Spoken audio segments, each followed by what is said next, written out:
There were a few key outcomes of the French-Indian War. There was some vengeance exacted against the natives by the colonists.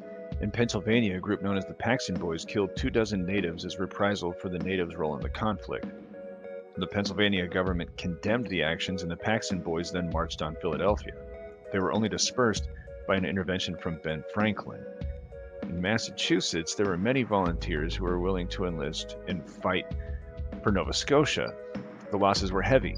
In Boston, the population had grown to 2,000 families at that time.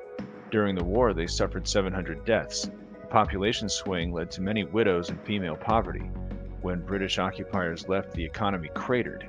Tradespeople suffered as prices had risen and demand lowered with their departure. But more pressing was the new makeup of the frontier. The British had viewed the French as having been a force that encouraged good behavior from the colonists. There were 4 reasons Parliament would want to keep their colonists checked. First, they were fabulously wealthy, and with that, second, they had an aggrandized sense of self-worth. Ben Franklin thought the capital of the British Empire would eventually be moved to America. Third, the American elite were fully embracing radical Republican ideology.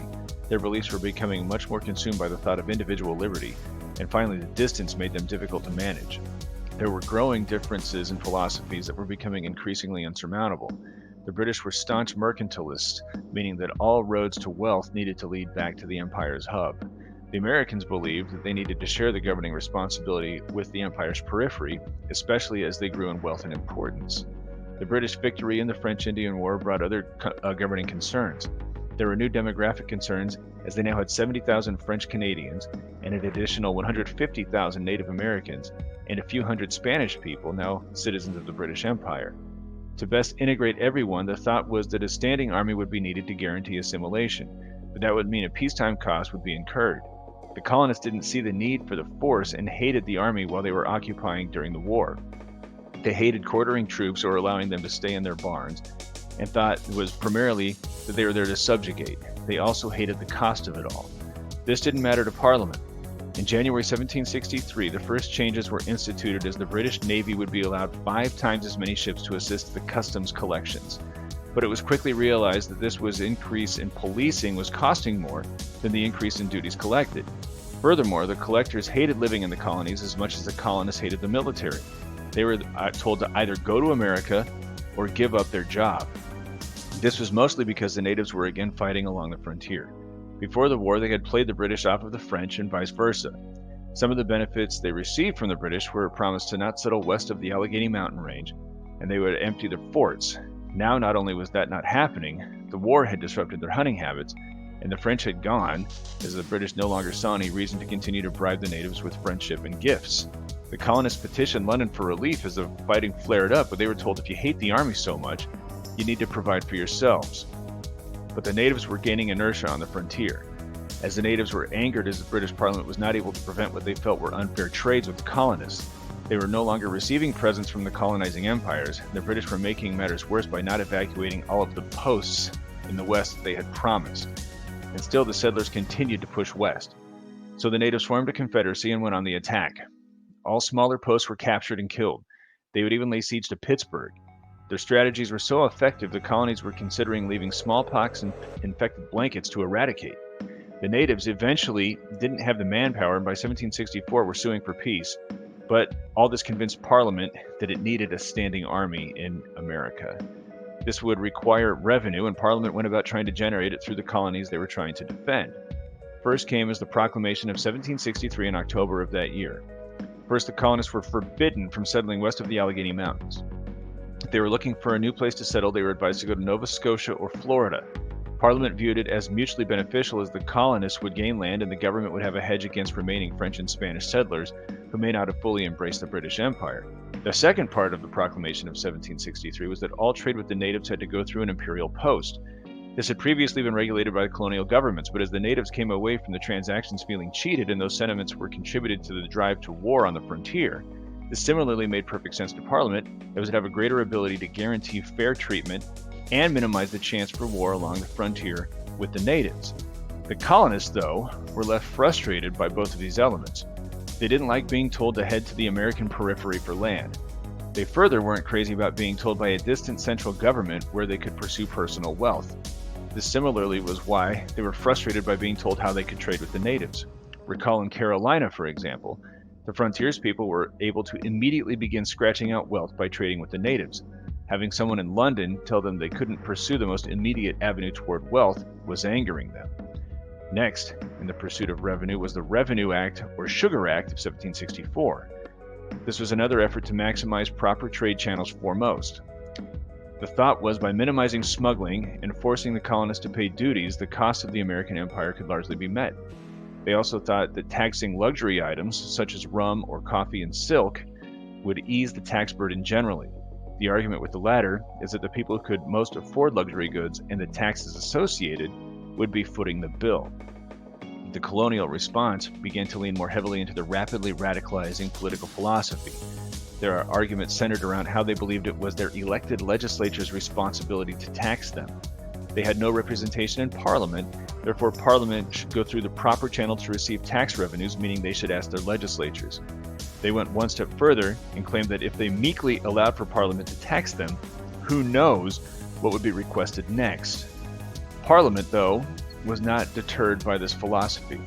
The Currency Act was instituted as a ban on unsanctioned paper money. The colonies had been printing their own money, but it depreciated quickly because it wasn't backed by a precious metal. Colonies generally didn't have any to use in that way. The colonists again viewed this Currency Act as Parliament trying to keep them mired in poverty. Next up from Parliament was the Stamp Act. With it, all official documents would be taxed. This meant merchants, ministers, and other graduates, innkeepers, and publishers were all expected to provide the revenue again because they could best afford it. The American elite rallied to protest. In Virginia, the House of Burgesses, led by Patrick Henry, declared that the Stamp Act had, quote, a manifest tendency to destroy British as well as American freedom, end quote. Newspapers printed a belief that the tax was illegal and that the colonists did not have to pay. Furthermore, some papers claimed that if any colonists did pay, they were traitors. Boston, which already had a reputation for violence, became more so. The Sons of Liberty burned in effigy the stamp distributor and demanded he resign his post. Funny thing was, he hadn't even accepted it yet, but after his house was attacked, he promised he would not accept the post. All of this was an expression of the colonists' insistence that they didn't want to radically change the system. So Parliament conceded and repealed the Stamp Act. Still, it believed that Parliament had every right to tax the Americans and that the Americans had to contribute to the empire's costs. But tensions were rising. New Yorkers were weary of quartering British troops, as this didn't just involve putting a roof over their heads. The colonists were also responsible for accommodations such as firewood, candles, and food. New York claimed that this was tantamount to a tax and began to refuse the quartering. Parliament responded by suspending New York's legislature until it agreed to quarter troops. Parliament returned to a hope that revenue could be raised by closing loopholes and regulating trade. It was estimated that a great deal of revenue could be generated by properly receiving due taxes on glass, paint, paper, and tea in what became known as the Townshend duties. The American response was best summed up by John Dickinson, who said that the suspension of New York's legislature was dangerous and that paying so many parasitical officers had to be left to the colonial governments. Sam Adams said that this was a matter of natural rights and that Parliament was bound by laws that could not be overturned without due process. He said that if they couldn't enjoy equal rights as Englishmen, they would defend their natural rights as Americans. He demanded the listed goods be boycotted. The Americans began a movement to prevent the British from importing their goods. It all became violent when John Hancock was involved in a riot when someone tried to unload wine off of a boat. The military was called to restore order in Boston, and Massachusetts was forbidden from its assembly meeting. Sam Adams called tyranny and demanded for the assembly to meet even after Parliament warned that such a thing would be treasonous.